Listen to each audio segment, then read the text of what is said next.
Hello? Oh! Why are you not working? It does not obey me. Blink twice if you see us.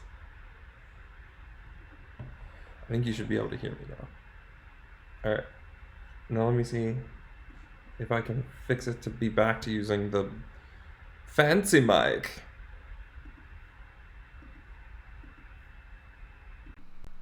Okay. Oh, okay. So, weird. It was turned it off and back turned it on. This is the fancy mic. If you talk really close to it, you can do those like ASMR videos. Be like, oh, today we're going to talk about leftist heaps. It's going to be very fancy. I have a lot of secrets. I'm going to go crinkle paper for you guys. All right.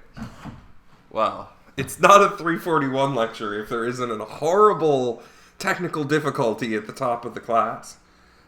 Hey guys. I was trying to get desktop audio to work. Apparently it doesn't work in OBS on Mac because reasons, I guess. But yeah, so here we are. Project's due next Friday, basically. It's usually due on Tuesdays, but we're giving a 3-day extension. So, but if you turn it in on Saturday, you don't get any credit. Most of the people that I've been helping out with the project are doing the BST array-based balance of the BST class. They haven't gotten to the display tree decoder yet, and that's fine. That's a good pace to be at for like 9 or 10 days out. Working on that's good. Don't panic. Just keep using. Now is the best time to bring a debugger into your life, to open your life to the power of a debugger. They've probably seemed like too much effort, too much bother, too much trouble up until now. But let me tell you what, if you use a debugger and you confirm that your left nodes and your right nodes and your heights and your sizes are all correct, it's going to save you some pain and anguish. Yeah. So, do that. Befriend a debugger. Bring it into your life. Be happy with the debugger. And, yeah. Let's get started, though, with heaps. So, I'm going to dial up on the WWs. Leftist heaps. So, we talked about heaps last time. Oh, yeah. Let's talk about heaps from last time. Project 3 is not due today. I would not want to freak you guys. Actually, you know what?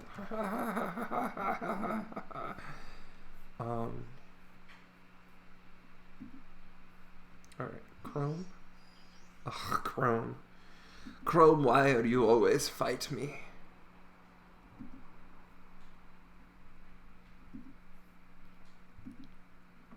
Cool. Alright, so Project 3 is due today. Just kidding, it's not. April Fools, yay! It's the day where it's okay to lie as long as you follow it up with, I fooled you! Anyway, it's not due today.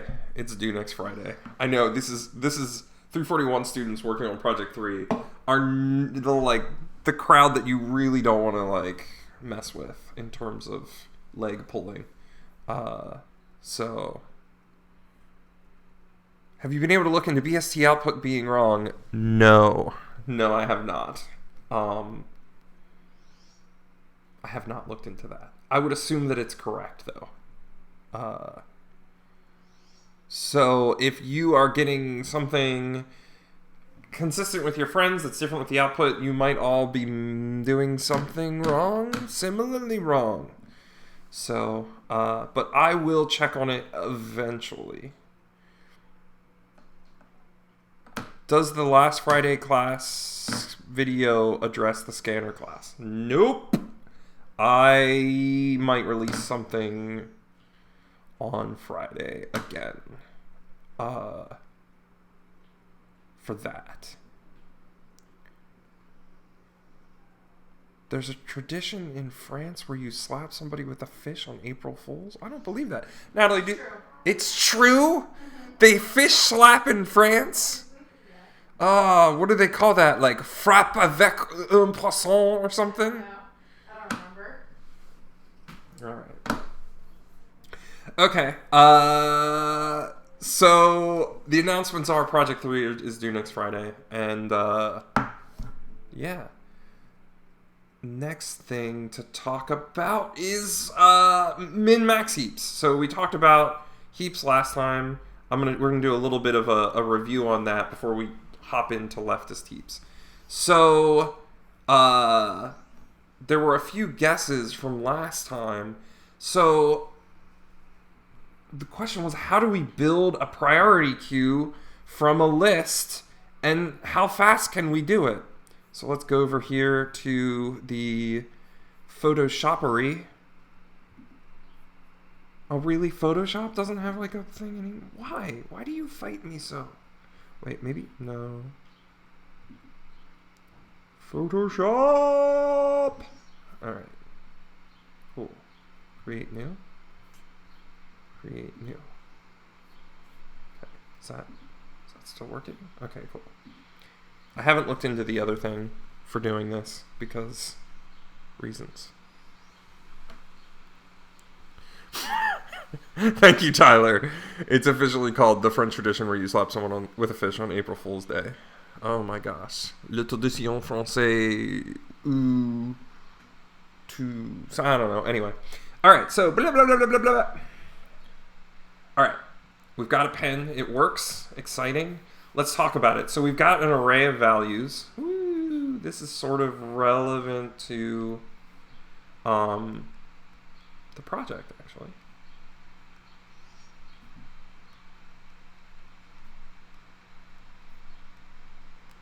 So we've got an array of values, and our goal is to turn it into a min heap or a max heap. It doesn't really matter. In end time. So we're going to assume that there's this like this phantom zeroth element here, and that the things are actually in their array. They've already been shifted into having the first element has an index of 1, and we can do that. And even if we were given an array where that wasn't the case, we can shift everything over once in end time. So we're good. We're okay with that. So what we're going to do is we're given this array, and this thing is unsorted, right? And it's completely unsorted. So we want to make a priority queue out of this. So we want to turn this into a priority queue, which means we want to turn it into a heap. So how do we do that in end time? Did anybody come up with anything? I'll do a delay while I write out some more indices. So pop in chat if any of you figured out. I remember Colin got pretty close last time, and if I recall correctly, Tyler, I think, had some pretty good. Wow, did I perfectly do 16? Wow, go me.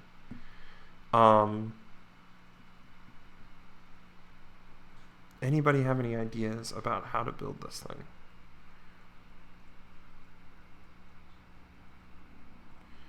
It's always as soon as the delay catches up is when I'm like, all right, well, I'm just gonna start talking. It's like, and then you guys start saying like all the cool stuff. So I'm gonna wait a little bit longer this time.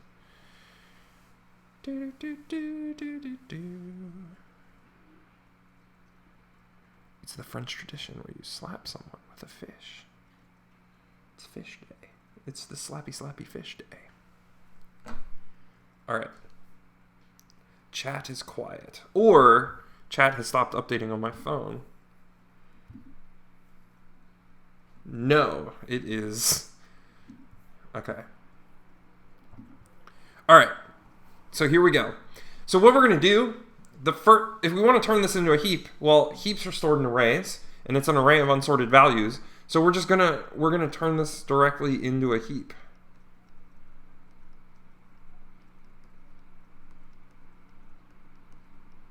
And say, yeah, we'll turn it directly into a heap, and then we'll get, all of these.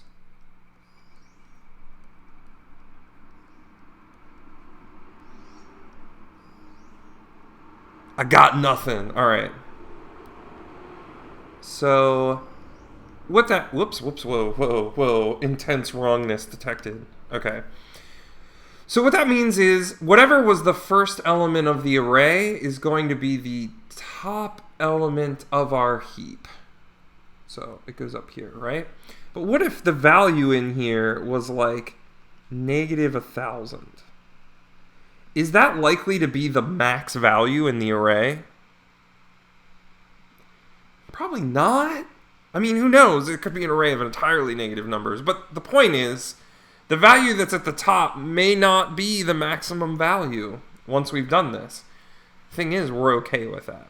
So what we're going to do is we're going to scan. We're going to scan from the back of the array to the front of the array. And what we're going to do is each element that we find when we scan backwards through the array, so we're gonna hit 15 first, which corresponds to here. This is 15. Right? Right. Okay, good. The audio did not drop out. My streams have been really like jaggedy. I don't know why, but they keep dropping in and out. If it gets really like stuttery and stuff, I'll maybe like relocate or check my Wi-Fi settings or something like that. So we start at 15, and so what we're gonna do is we're gonna check 15, its parent and its sibling. Okay, so we hit 15. Where is its parent and its sibling in the array? Well, its sibling is 14. And what is its parent then? So its parent is 7, because remember in the array thing we divide by 2. We take the floor of dividing by 2. So we're looking at this spot, and this spot. We're looking at 14, 15, and 7. And so what we do is we take the largest value of those 3 and we put it in 7, and then we put the other 2 values in 14 and 15. So we're basically heapifying that little baby heap, and then we're done with that one. Cool. 7, yes. And then we move on, right? So we've now dealt with 14 and 15. So now we're going to look at 12, 13, and 6, and we're going to heapify those. So the largest value goes into 6. So this is 13 and 12. And we're going to look at all these triples here. Now we're not done, right? So we have to look at all of these triples here. And these triples. And then ultimately these triples.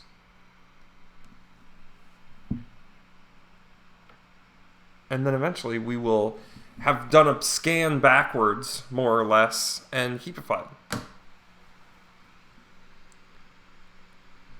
Now, they're not sorted. Like, the values in the array at the end will not be sorted, but they will be a legal heap, which means that we have a priority queue. So, when we look at performance, if we have BBST and max heap, min-max heap,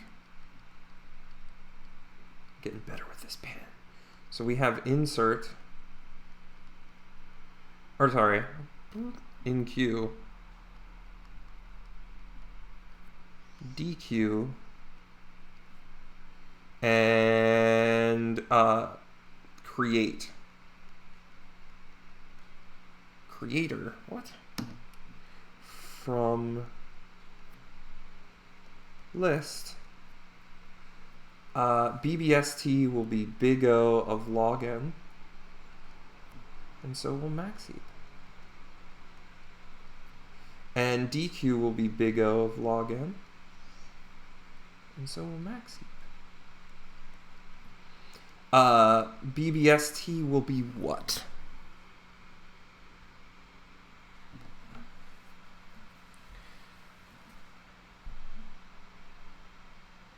How long will it take to, if I have a list of unsorted values, how long does it take to create a balanced binary search tree from that? Think about that for a second. So how would I have to do that? It turns out the fastest thing you can really do is just do n inserts. So n, that would be, that would be n times log n. Because this is my insert time, and I have to do n of them. Then for a max heap, we've just come up with a linear time performance. So the reason you would use a max heap is that if you have a bunch of items that you've collected and you want to turn them into a priority queue really fast, you would use a max heap because you can do that in linear time as opposed to n log n time.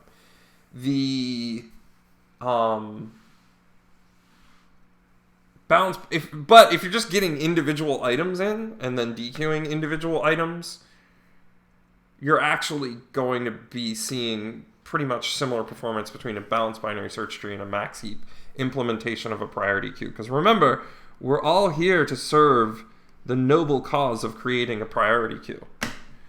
So a question that could be on an exam would be, in what case would you prefer using a min-max heap over a balanced binary search tree for implementing a priority queue? And in which case would you prefer to use a balanced binary search tree over a max heap?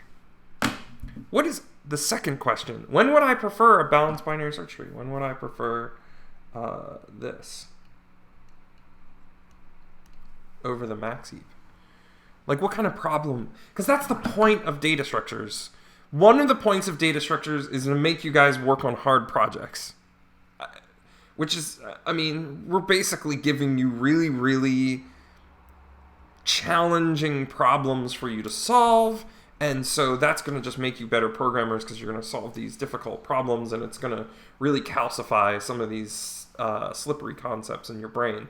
The other purpose is to give you a tool belt of data structures so that when you are trying to do something efficiently, you know what data structures you should pull out to use.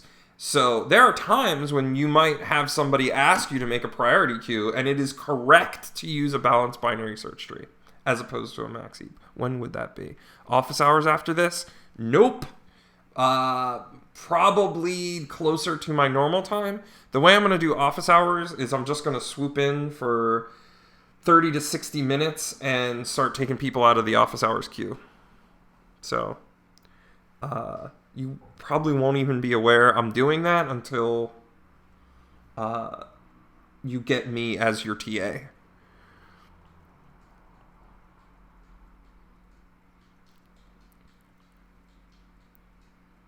Oh, Colin makes a good point. You actually have to...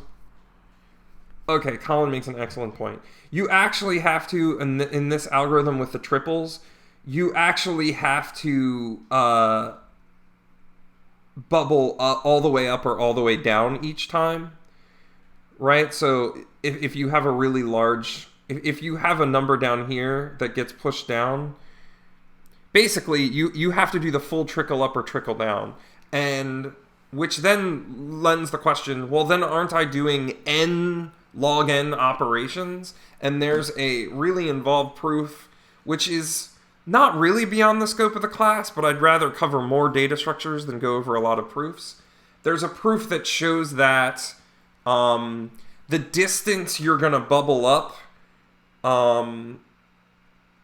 will get like small really fast, and basically the number of bubble operations, even in the worst case, will come down to be constant or nearly constant, so that basically this shakes out to be linear time.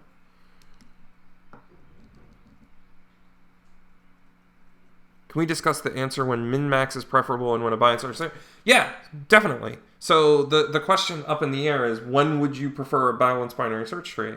So you'd prefer a balanced binary search tree if someone asked you, I want a priority queue, and I also want to be able to print everyone out in their order in the priority queue. Right?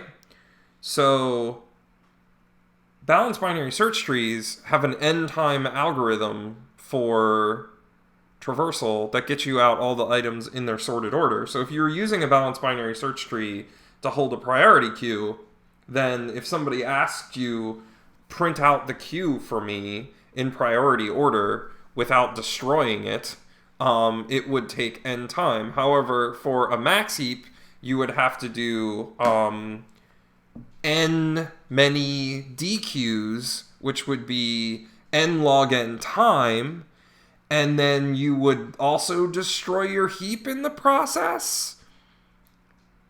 You can also just keep a second heap that you're putting them back into, but then that takes up more space. Basically, balanced binary search tree will give you a list of people in priority order faster than a max heap will. But a max heap is better if somebody dumps a collection of prioritied things on you and wants you to make a priority queue out of it quickly. Then max heap is the preferred data structure there.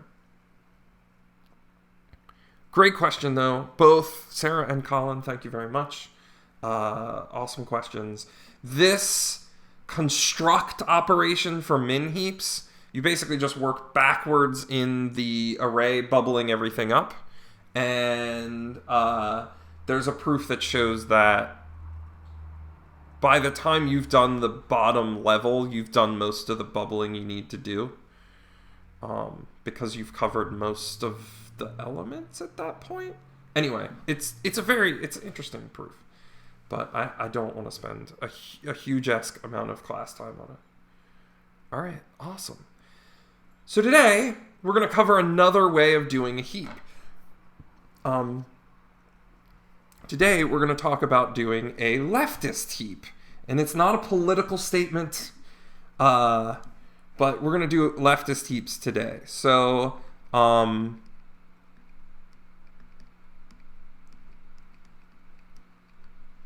leftist heaps are another way of doing a priority queue. So we're still just talking about the problem of priority queuing, which is actually used in AI, web crawling, network traffic, things like that. Any kind of networking thing. So we're going to talk about a leftist heap today. So let's look at our current priority queue implementation roster. So our PQ roster down here. So if there were like a fighting game about priority queues, so you have your BBST, right? And that's if you want to get the elements sorted by priority. That's when you would use a BBST. And then you have a min/max heap, which is array-based, and you do that for the construct operation. So if you need to construct a priority queue from unsorted values, you pick a min-max heap. If you want to have your priority queue be able to print out everybody in their order, you would use a balanced binary search tree. So then, what is the leftist heaps priority queue things? And it's booping. Its superpower is booping. What? But it's booping. Go lefties. Yes. Go lefties. I am a lefty as well. The world is not made for us, but we persist. Okay. So let's learn about, let's asymptotically analyze booping. Okay. Get your boops ready. All right. Going back. Let's do some booping. This is why the title slide today is a boop. Ah! Yes. All right. So let me double check with OBS. Did I get this right? Am I doing the things? I'm doing the things. Yes. Announcements, there are none, because we already talked about all the things. So why are we learning about binary search trees? Well, they're not as good if you're doing a construct operation. What if we want to merge priority queues? That's the boop, right? So I have one priority queue and I have another priority queue. What if I want to merge them? So how long does it take to merge two priority queues? I'm a lefty? Yeah, how haven't you noticed I'm a lefty? You sit in a room for 2 hours every week and watch me write stuff.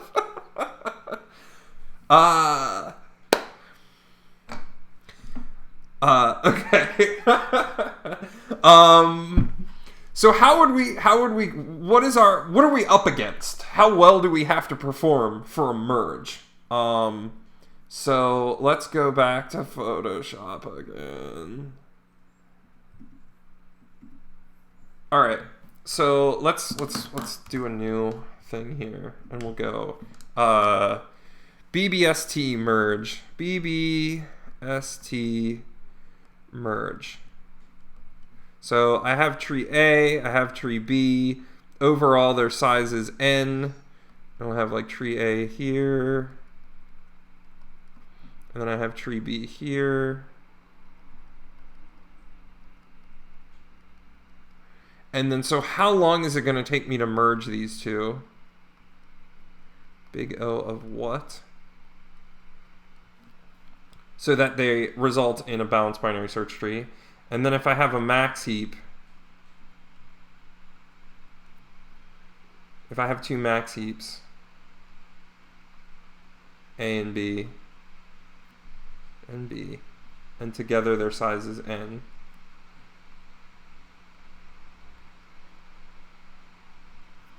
How long is it gonna take to merge these two crazy kids, these guys, the will they won't they of, like, when are you guys finally gonna get together and be a priority queue together?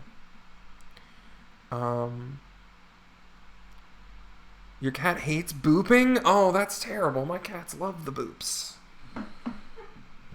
It's true. It's verifiably true. All right. So how fast is it? So for a balanced binary search tree, it's going to take n log n. N times n. N log n. And for a max heap, well, what is our... because what we do is we just insert the values of A into B. So that means that I'm going to have to do n over 2 log n operations, which means that there's...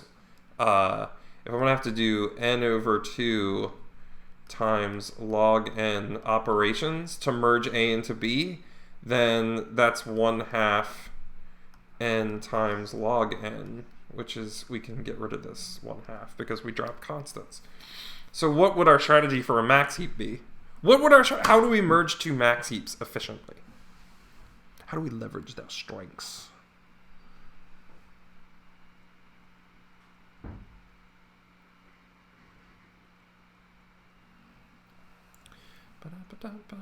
How do we merge those? What would you do?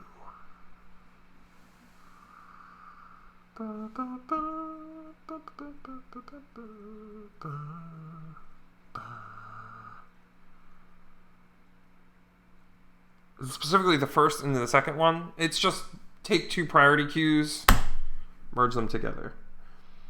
I could have inserted everything from B into A. It doesn't really matter. It's just that this is 2 becoming 1. What do you mean by merging? I want there to be a priority queue with all of the elements of A and B in it. So if I merge A and B together, so if I merge these two together, whoop, I'm going to get a second heap. And so if there's 5 values in B and 3 values in A, then I expect there to be 8 values in the result.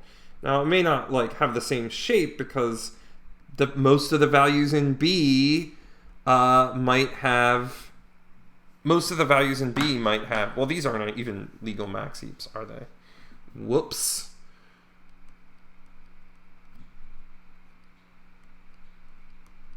So this is 7. So this should have 10 in it. Did I do that right? Yeah, I did. Holy cow. So the result should have 10 items in it. I just want all the things that are in A and all the things that are in B to be in the result of merging the two.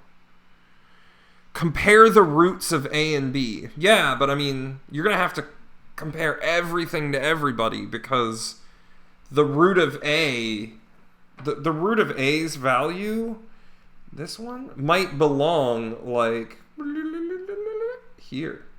Or it could belong here, or it could belong here, right? We don't know where it's going to be in the resultant. What is the thing that max heaps do efficiently? What is the operation that they're good at? How do we use the operation that they're good at? Would you need an array to merge the max heaps? Yeah. You would. They're both already in arrays, remember. So max heaps use array implementation, so they're both already in arrays. So that's a hint. So I have 2 arrays. I want to merge them into another max heap. What operation would I use? How would I do that? It's not, I think, like, Tenny, you're getting really fancy with your thinking. Like, how do we use DQ, InQ, or construct to make a merged max heap? Like, don't come up with a special new homemade algorithm. Just use the existing operations.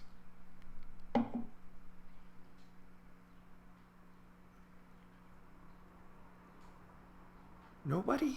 So what we do is there's an array of stuff for A, right? That's like got 3 elements in it. And there's an array of stuff for B that has 8 elements in it.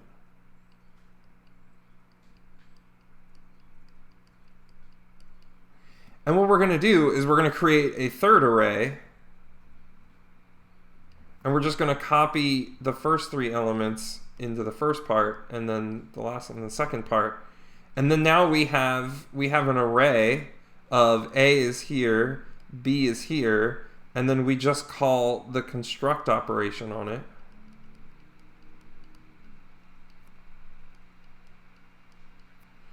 And construct takes how long? It's linear time. So we get big O of n. And that copying things into array is just another n operation. So we get big O of n. Yes, Sarah gets it.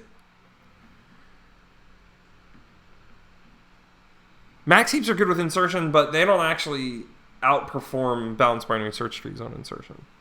So the fastest way to do this is to just take the 2 arrays that represent the 2 max heaps, stick them together in one array, and then call construct on that, and then you get a third max heap. So yeah.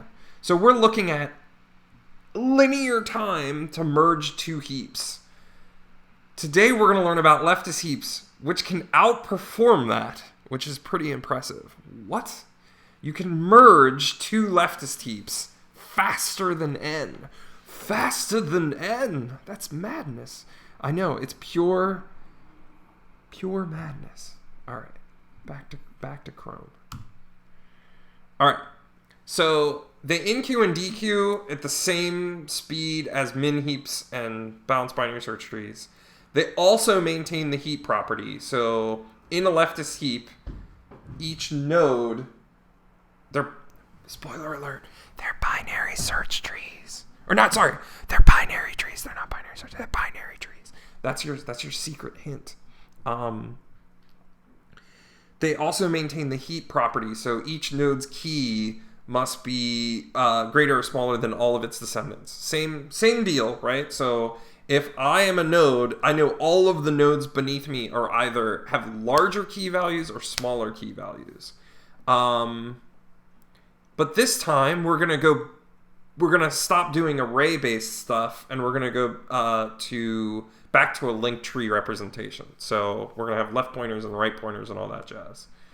So today we have to invent a new term to support this notion of leftist.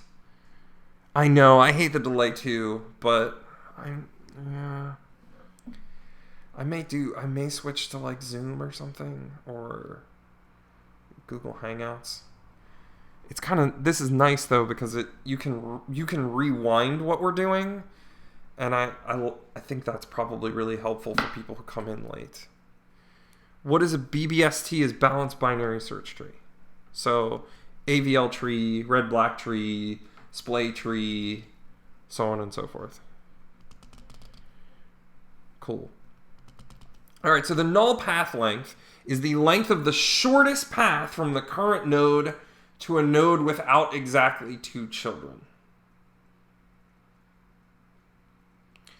So leaves have a null path length of 0, and nodes with only 1 child have a null path length of 0. How does this compare to height? Is your null path length going to be greater, equal to, or less than your height?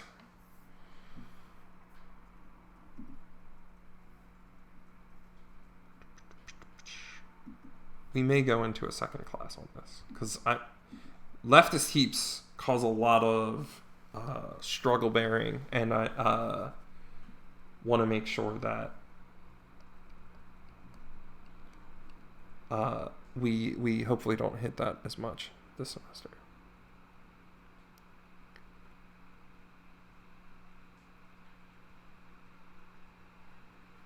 Okay, cool. So yeah, I need to check out Blackboard Collaborate. I keep hearing it goes down though, which is spooky.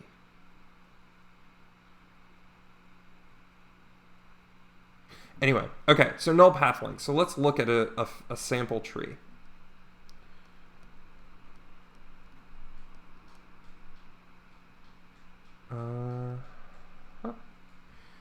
What is the null path?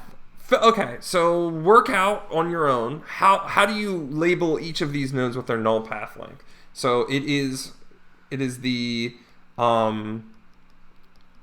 think of it as the distance to a null pointer.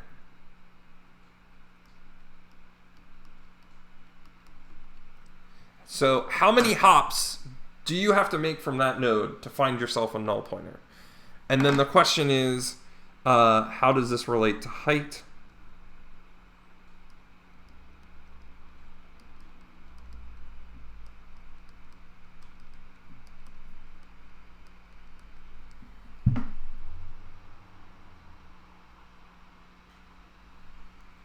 Collins warm. Yeah, it's going to be less than or equal to the height. So Colin and Melinda get it? Yes. So you're always going to be closer to a null pointer than closer to the leaf. You're going to be at least as close to a null pointer as you are a leaf, meaning that your null path length is always going to be less than your height. Not strictly less, because I think if you're in a perfect tree, your null path length will be equal to your height. Perfect trees are kind of fun because usually they're the ones that break. They're like when you're thinking of special cases, you should immediately think, well, how does this work in a perfect tree?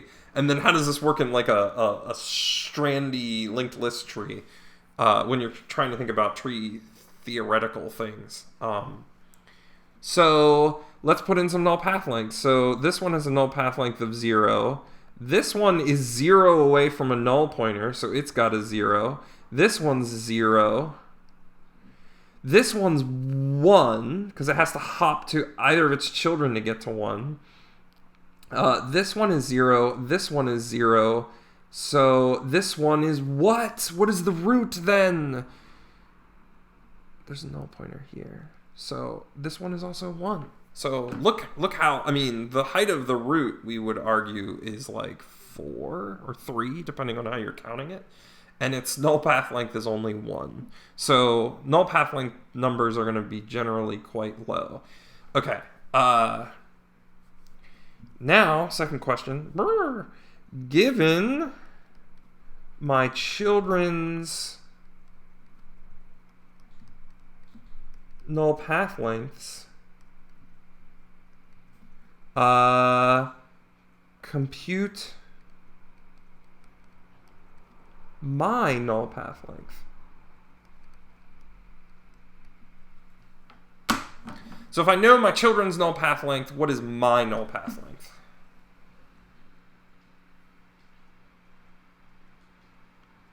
Root is 1. Yeah.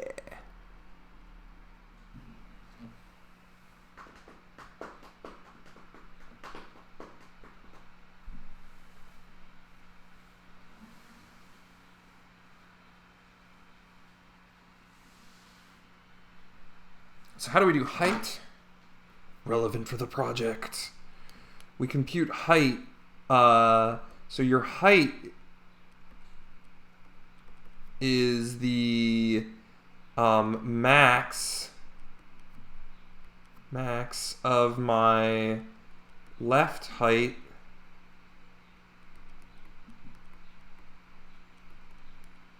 my right height.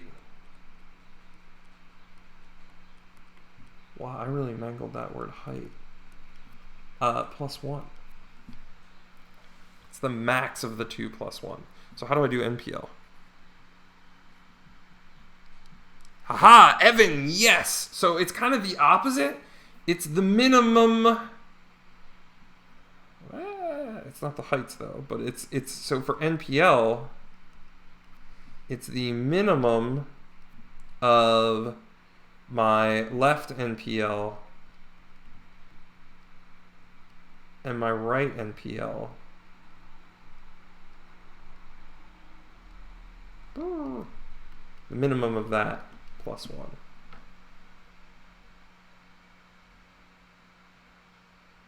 And we would like count a null pointer as -1 in that case.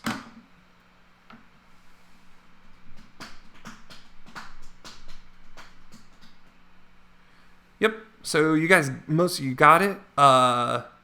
Somebody said children null path length plus 1. So you have to be a bit more specific. Like which childs? Are you summing them? Are you looking at max, min? Like what function are you applying to your children's null path length to get your null path length?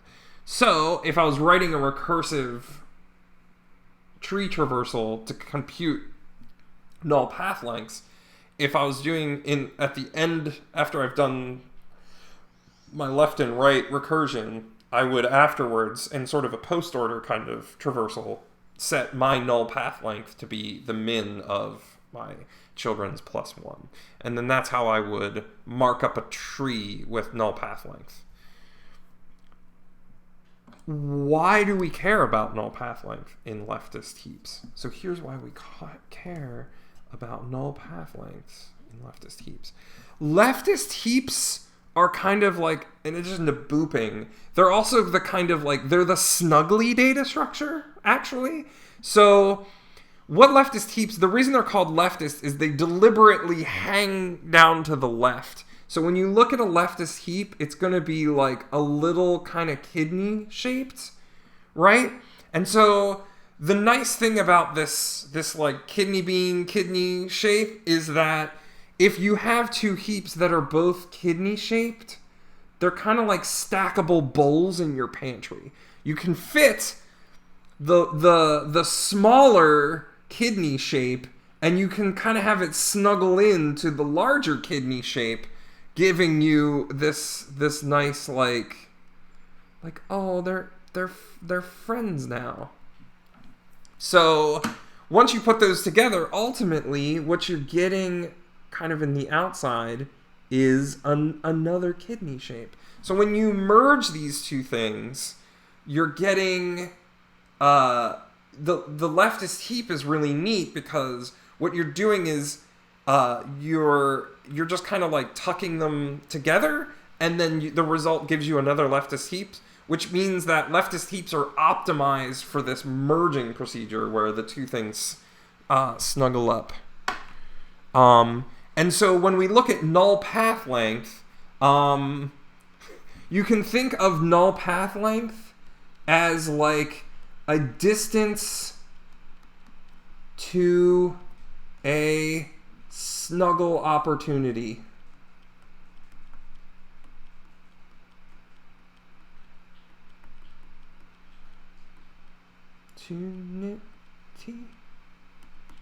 So the null path length is your distance to a snuggle opportunity, because a null pointer is a place that you can put nodes in, right? So if we keep the tree shaped so that the distance to a snuggle opportunity is greater on the left, that means that things can snuggle into the right-hand side and merge that way.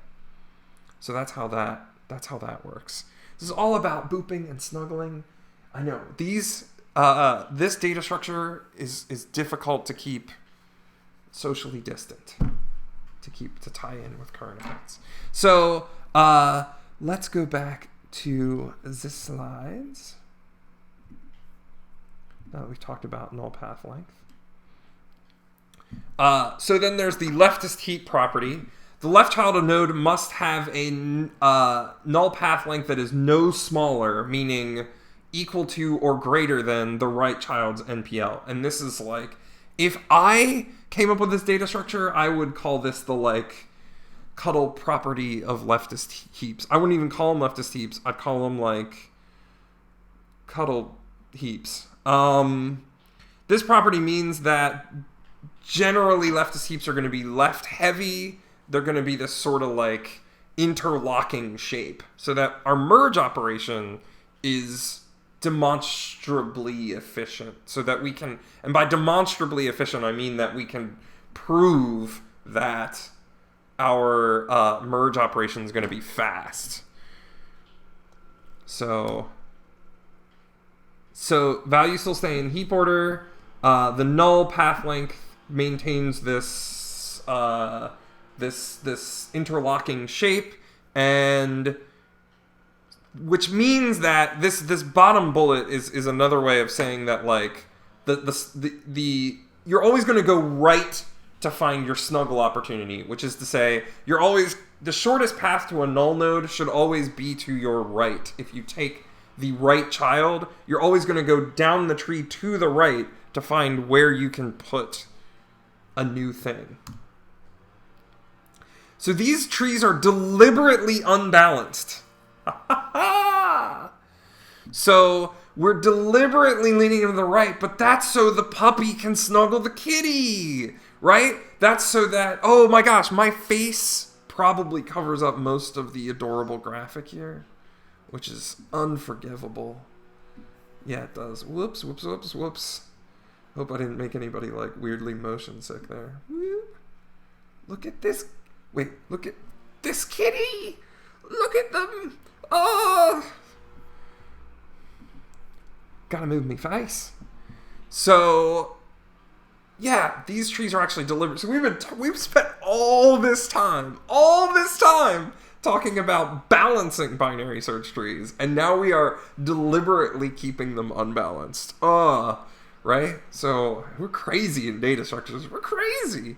So you can calculate the null path length visually. We already did that via the Photoshops. Usually, if I have the projector on the wall, I would draw on this tree, but we had our own fun. So leaves, if you have a leaf for one child, your null path length is 0. Otherwise, your null path length is 1 plus the minimum of your children's null path length.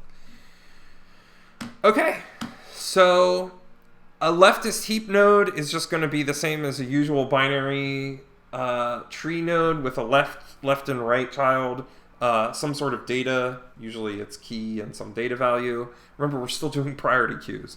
And then also it'll have an integer representing its null path length. Okay. Wait, hold up a minute.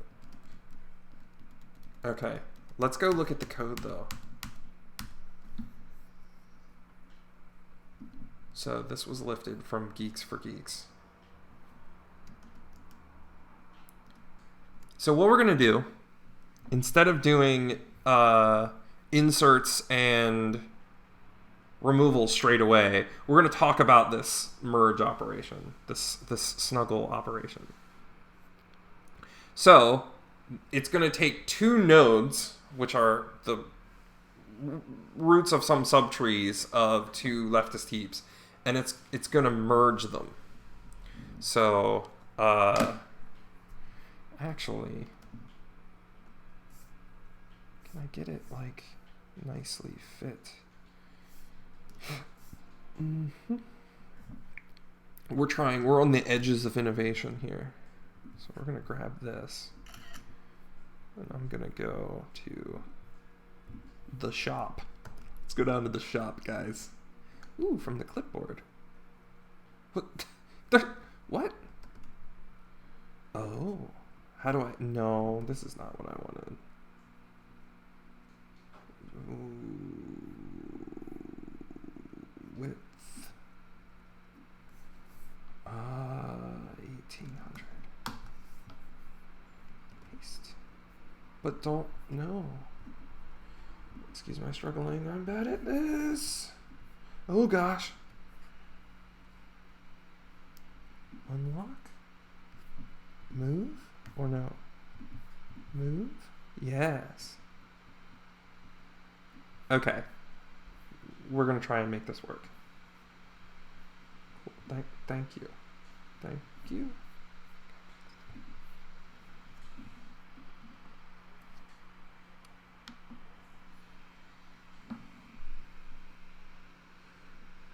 So insertion happens on the left, but looking for NPL happens on the right.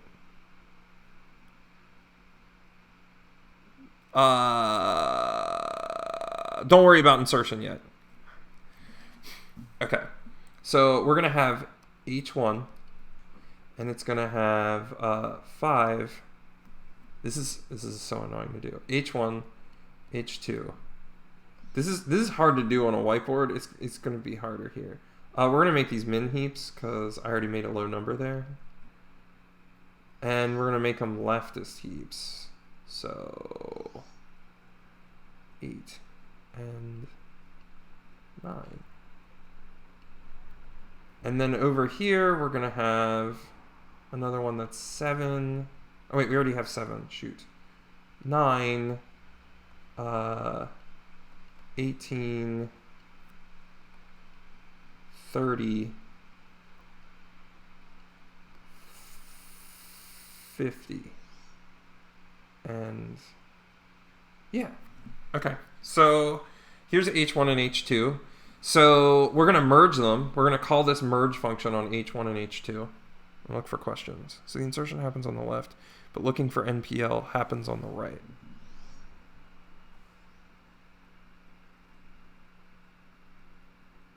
Yeah. Yeah. I already asked that question. Yeah. I will answer that question through all of this. So, if either of them is null, return the other one. Okay, seems like a base case for a recursion. Here's a really annoying recursion that happens across two functions. Yay! Okay. So, if H1 element is less than H2 element, then merge H1 into H2. So we're going to call this one down here, merge 1, with H1 there. And we're going to call it H2 there. Okay. So then, if H1 left is equal to null, yeah, just make it H2. And then we're done. Damn, though. We're not done because H1 left is not null. Else, H1 right is the result of merging H1's right with H2. Uh-oh. So now we have H1, 2. And then swap children afterwards. So wait, we're here. We're on this recursive call, which means we have to hop back up to merge. Uh-oh. So now, in this merge, on the second run, H1 is 10, and H2 is 9. So if either of them is nulls, return them.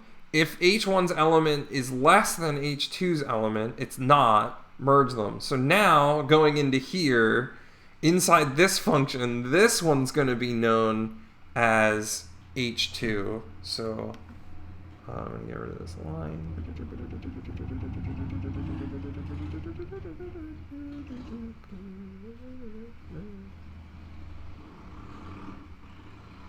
So that means in here, this is going to be, in this new call, h1,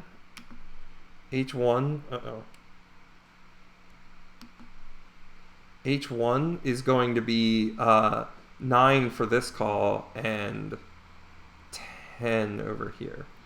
So if h1 left, so h1 left would be, oh, I have two 10s? Oh no, this is an 18. If h1 left is null, it's not null, then I can just put it in there. Otherwise, h1's right is going to equal the result of merging h1's right with h2. So now we're going to call our third merge. This is going to be merge 10 and 38. So we're going to merge 10 and 38 up here. So for our third call, we're going to have 10 and 38. Then we're going to make the lower element down here. So we're going to have 10 and 38 again. So for 10 and 38, we're going to say if h1's left is equal to null, it is. So h1's left is equal to null. We're going to make 38 its child. Ooh. So I'm going to go through here. Rid of this. So now let's start rebuilding. Let's start rebuilding our stuff. So down here, we're going to say 10's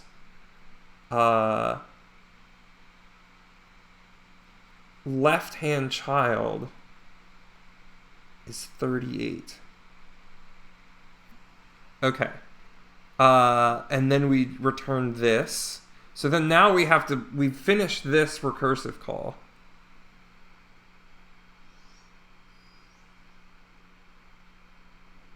What do we do if both heaps have the node with the same priority?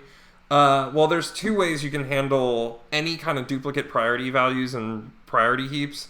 Is you can either say that each node is greater than or equal to all of its descendants, or you can just forbid them. So I'm taking the route where priorities must be unique, but you can also take the route where if you allow duplicate priorities, then the heap order property is you can have a child that has an equal value as you. Okay, so now we're back to 9 and 10. So now we're making 9's new right child 10, 38. So now 9's new right child is 10 and 38. And so now 9's old left child was 18. And its was 50. And then back here, back when we originally called it with 5 and 9 up here, so our original call was with 5 and 9. Now 5's right child is going to be 9. And then the rest of its tree will be 7. What the heck was I on with here? What number was that, Ben? What is that? That looks like it's a tie character. Okay. 8. And we're going to say that was 11. Okay. So here's our resulting leftist heap. Then after you do all of this stuff, you swap your children. Once you reattach, after the recursion, you swap. So these get swapped, and these get swapped. So, and then you update your null path length. So, actually, it'll be 5 with 9 over here, and then 10 and 38 and 18 and 50. And then on the other side, it'll be 7, 11, and 8. So we had sort of a kidney-shaped data structure here, and then a slightly smaller one. And the result is this larger, but still sort of kidney-shaped data structure. So here we go. I've scrawled it on the algorithm. The best way to learn and be comfortable with leftist heaps is to do this merge operation. Follow the recursion through, and eventually you'll just kind of get a feel for how it works. It's really just a practice thing. Furthermore, this data structure is interesting because, like, even having the physical pieces that you move around, it's still not easy because you're, like, swapping whole subtrees and moving things around, and so it doesn't lend well to this. So I recommend taking, like, a piece of paper, kind of like what I've done here, and just trying to track through all of the calls to see what's happening.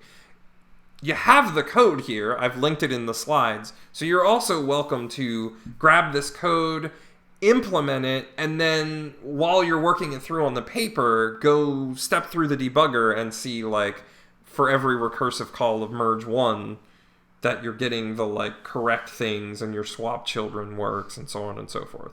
How hard is swap children to implement?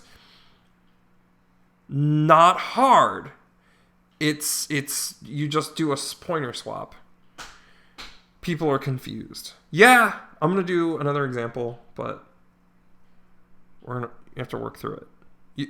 You have to work through it. This is one of those things where watching me do it will only help so far. Like, it's something that you kind of have to follow the algorithm and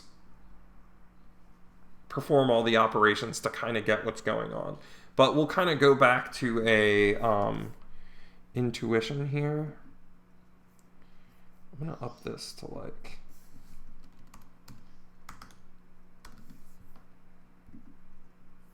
ooh.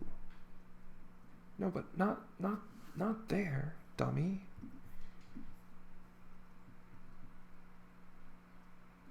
I don't really need the line numbers, I don't think.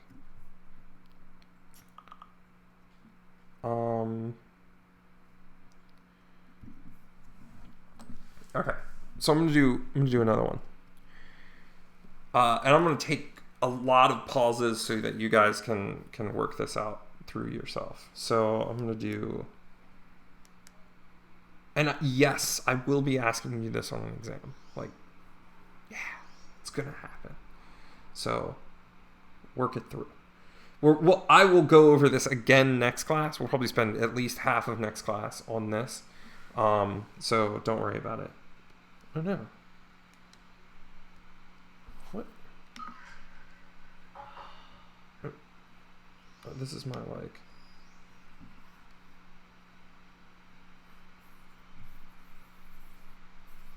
Where's my mouse now? Ugh.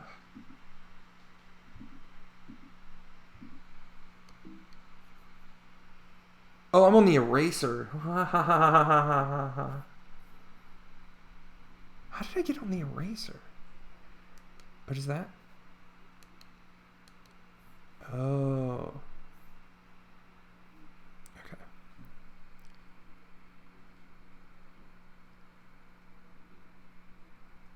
How could you explain the purpose of the swap children? The purpose of the swap children is we go... Okay, the purpose of the swap children is... Let's... The purpose of the swap children is we have our, like, kidney-shaped situation here, right? Or actually, let's just go back to the one where I've drawn all these kidneys. We have our kidney-shaped situation, so there's, like, a tree in here, right? And so where do we go to figure out where to do this merge? We go to the right-hand side. We go to the snuggle spot. But what happens, though, is after we do the snuggling, the chances are that the snuggling's like going to the right in both places. So you actually, after doing this kidney situation, you'll probably, your right tree will now be deeper. And so you want to swap the two children to maintain your like kidney shape, essentially. Colin put it best. The kitty snuggles the puppy, then the kitty rolls to the left to preserve the leftist property. Is pretty spot on. Is you find the place to snuggle, and then the swap children exists to like try to maintain this leftist property. You figure out how our last two exams will be yet? No. Probably take-home exams, but it's all up in the air. They will be fair measures of your abilities. All right. So here we go. Wait. Boop, boop. All right. So let's do another example.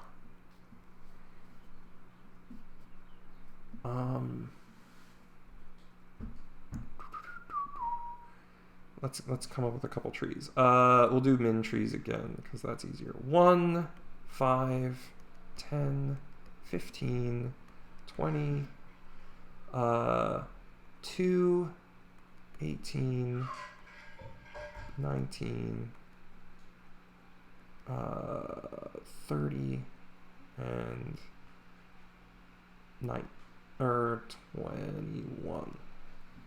Okay. So we're just going to make them both the same shape. They're both leftist heaps.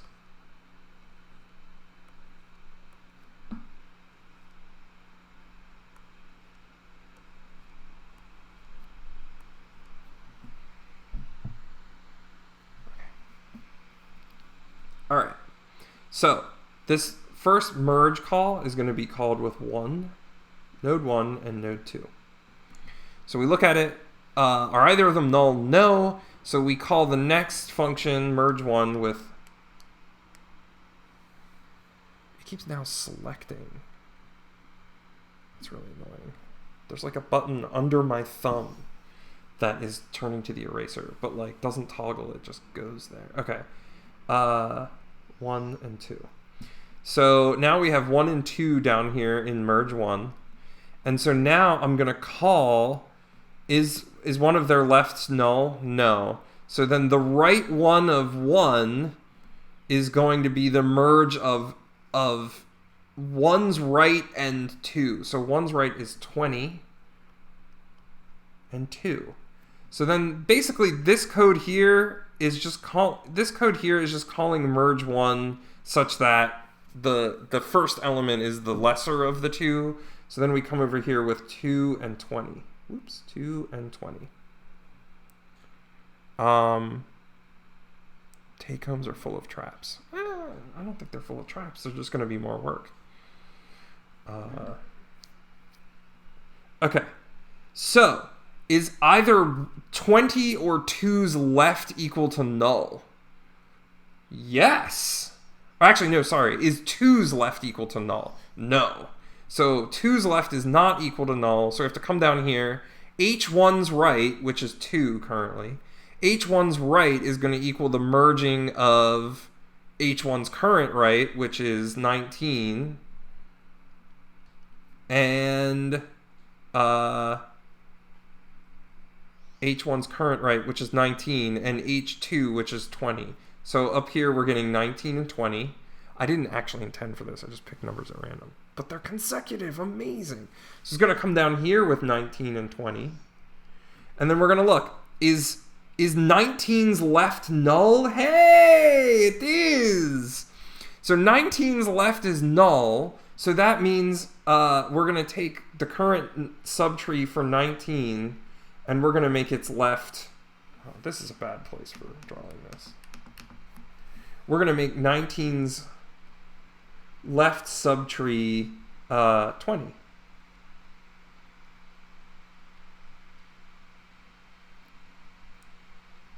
Or sorry, we're making its right subtree 20, and then we're performing the swap operation. So I put it on the right, and then I perform the swap. So I did both of those at the same time. And then update the path lengths. So now this recursion is over. So now it was going to be 2's right child is the result of merging. So 2's right child was going to be the result of merging 19 and 20.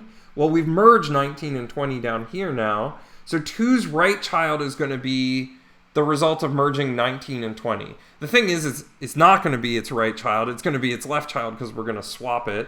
So I'll actually use my eraser here. Does it go back to pen? Go back to pen. Do fiend. Brush. Brush. Back to brush. Back to brush. Okay.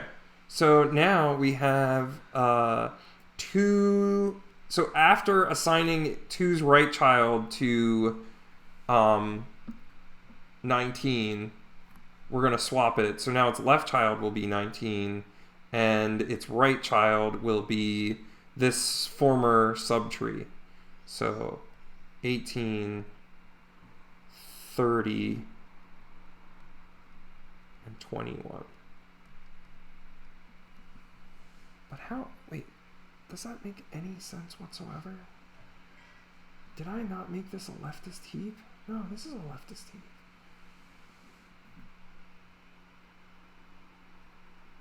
Why does this have, this has like a shorter null path length though? Oh, if they're null path, you only, the swap children is just preserving the leftist heapedness. So, there's going to be a lot of undos here. So you only do the swap if you've upset H1's left heapedness is the reason. Right. Oops. So now we're just going to leave it like this. 20. Then it's going to have not 20. Shoot. 2. And then 18.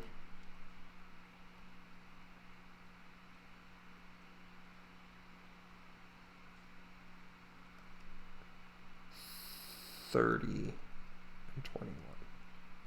No. 21. Okay. So now we've finished this one. And then we go back to 1. So its right child is now going to be 2. So what's 2's null path length? So 2's null path length is, well, so this one's a 0, this one's 1, so this one's 1. And then what's 5's null path length is 1 as well. So it will be set as the right-hand child and there will be no swap.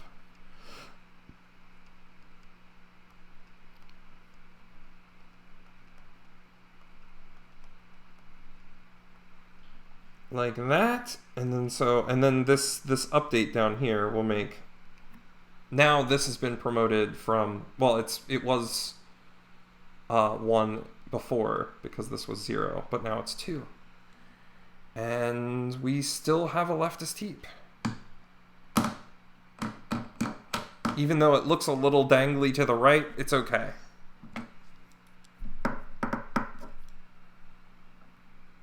Do you know a good visualization of this online? No. Which is kind of good. It makes you guys, like, this is the one data structure in the class that you're really going to have to work through instead of the visualization. If you find one, do share it widely. But you kind of just have to work through this algorithm and test what you come up with on your piece of paper against what the code comes up with. Which is funny because usually you're doing the opposite. Usually you work something out on paper and then you check your code to see if it aligns with what you did on the paper. But here we're mixing it up. Okay. So I'm going to run a little bit over today just to kind of talk about. So it's this merge operation is at the heart of leftist heaps. So how do you do in Q and DQ? If you have this merge operation implemented, I will tell you that the merge operation is logarithmic in time. So if you have two heaps and their combined size is n, then the merge operation will only take log of n, which is wicked fast. Yeah, is there a would you rather today? Where's the would you rather? Does this lecture not have a would you rather? Oh my holy mother. All right, I'm going to steal one from 291 then.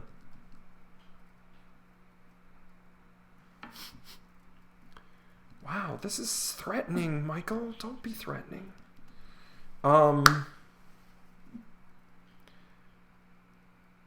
Okay, so how do we do an NQ and a DQ? In logarithmic time. And be lazy with it. We've already implemented this merge. We wrote it. We figured out the merge. You guys are probably still very confused by the merge. Oh, I'm on the slides. I'm still on the other thing. Yeah. So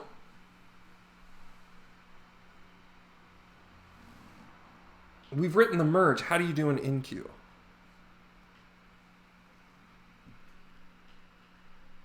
Oh, would you rather fail classes or get corona? That's too macabre. We'll come up with another one. So how do we NQ? Well, here's the thing. If we're NQing, that means we have a heap and we want to add one element to it. So what we do is we just do the merge operation. So the way that leftist heaps get built is it's just a result of doing individual merges of one item into an existing heap. So that's a good way to practice leftist heaps, is to just start with an empty heap and start merging individual elements in. And individual elements are simpler to follow in the merge operation. So you can kind of get comfortable with it, and then you can start. The harder thing to do is what I just showed you, which is merging two existing heaps that are like somewhat large together. Yes, Evan's got it again. Yeah, so you just merge your existing heap with another leftist heap of size 1. So then how do we DQ? When you DQ, what element are you removing? So let me swap a rootle back to... so if I was going to DQ... If I was going to DQ from this resulting Q down here, which element am I getting rid of? We're getting rid of the smallest element, right? So how do we implement our DQ?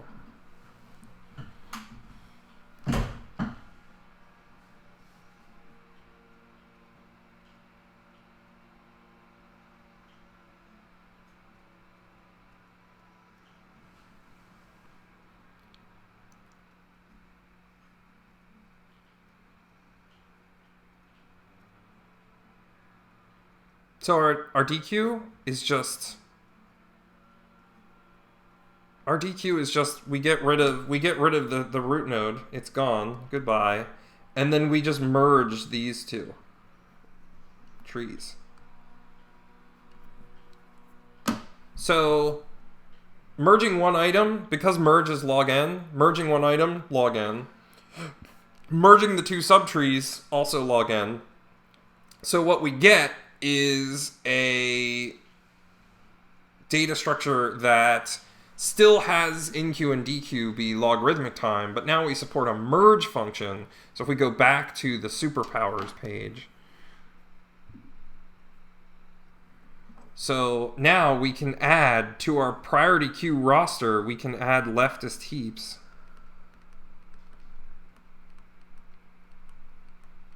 And their superpower is the merge operation.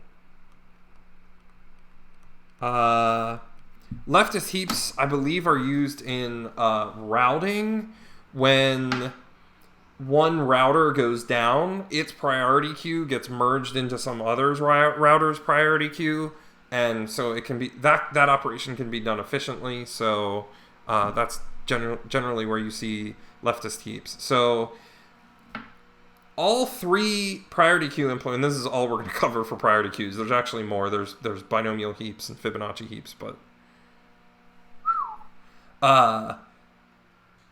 for these three priority queue implementations, they each have their own little superpower, their specialization.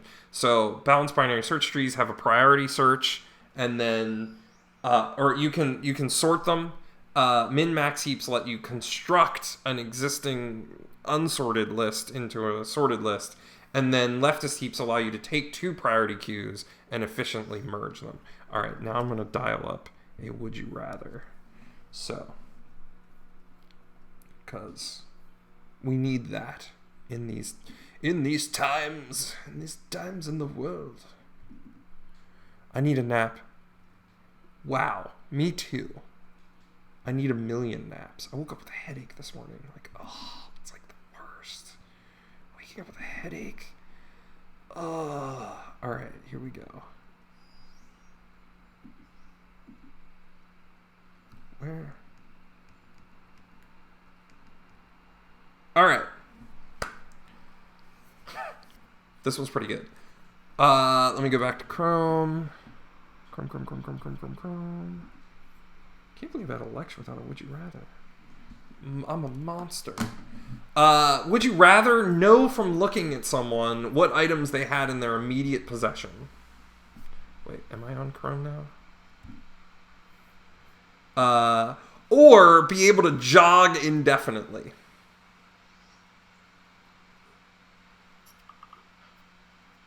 Discuss.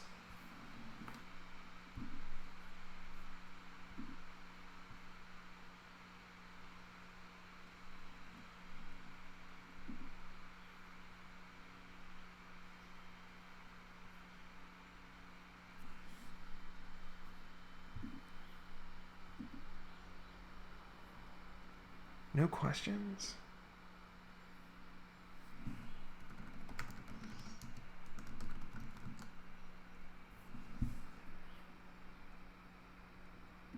Can you repeat the special features for all the types of heaps? Balanced binary search tree gives you sorted priority, a priority queue out that's sorted. Min-max heap lets you build a heap from an unsorted array efficiently.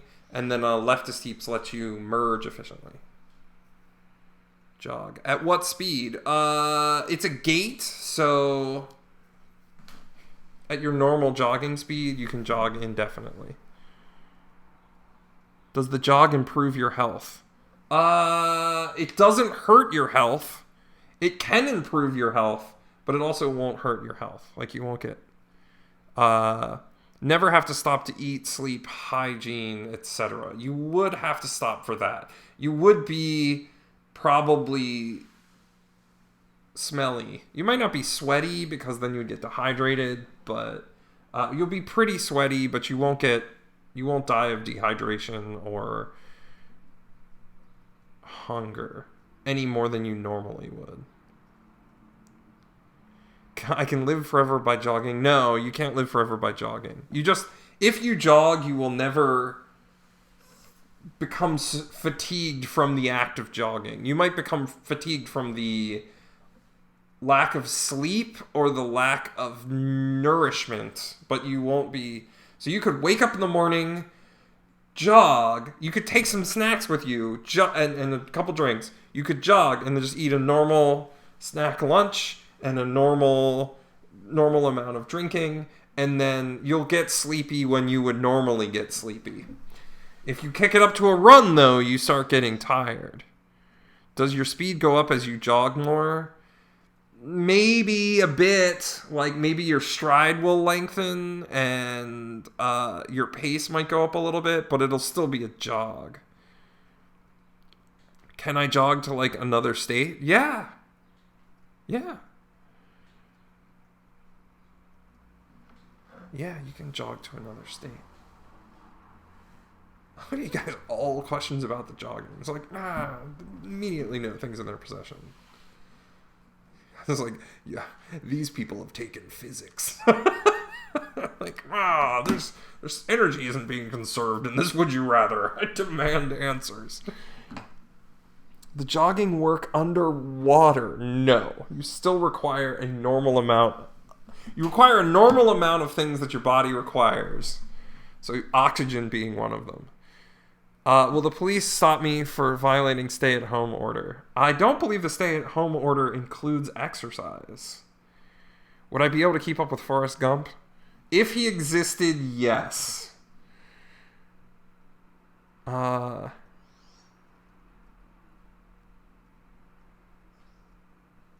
could just jog away from them.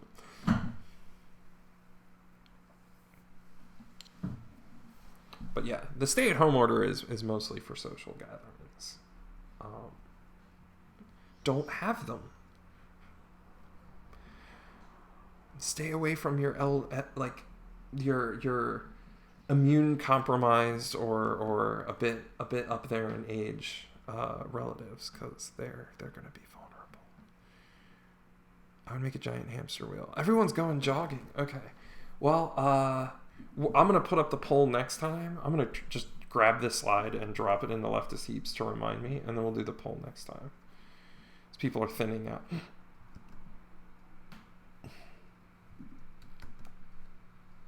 There we go. Wow, that just looks terrible. Woo. All right, guys. I know Leftist Heaps are confusing, and they're difficult to get. They do require practice.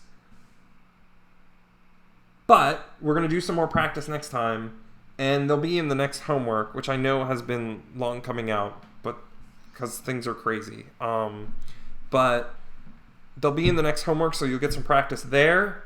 Mandated practice. But also I encourage you to spend a little time between now and Monday working through the Leftist Heap algorithm. You don't have to spend a ton of time on it, but just like take 15-20 minutes, work through an example, and see if you're happy with the result. And then we'll be good. All right, guys. I'll be helping out with the office hours queue sporadically today and tomorrow.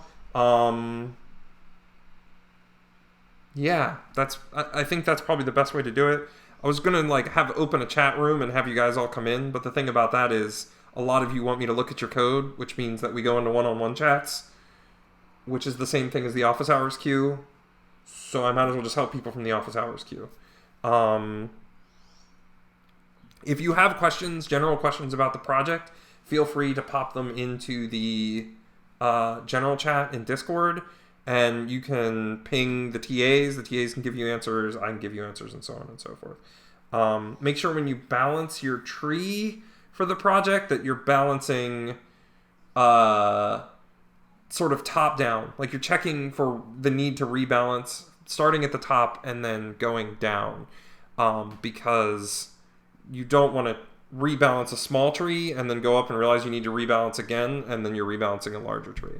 So it's possible some of you who are getting different results are starting at the bottom and rebalancing and going up and getting different arrangements of things. Yeah. We only have 2 more homeworks. I think so. What level of detail would I know about the items in someone's possession? You would know what kind of thing they are.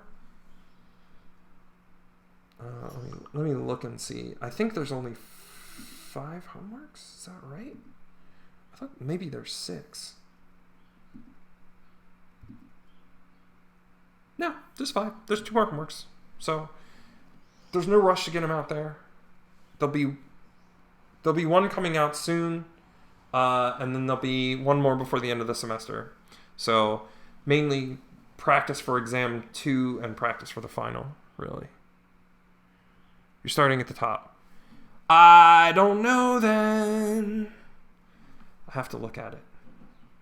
But I am very busy now. All right, well, guys,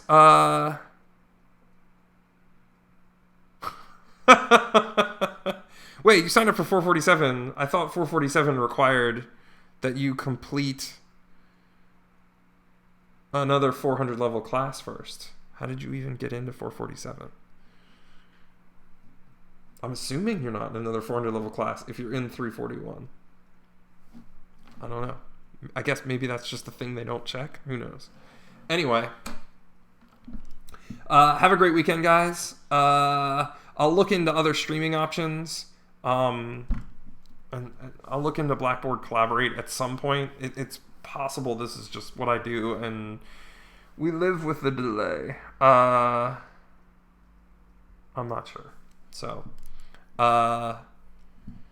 thank you for being patient with the teaching staff and everybody, and we're trying to be patient and understanding with what we know is a very difficult situation for all of you. So, yeah.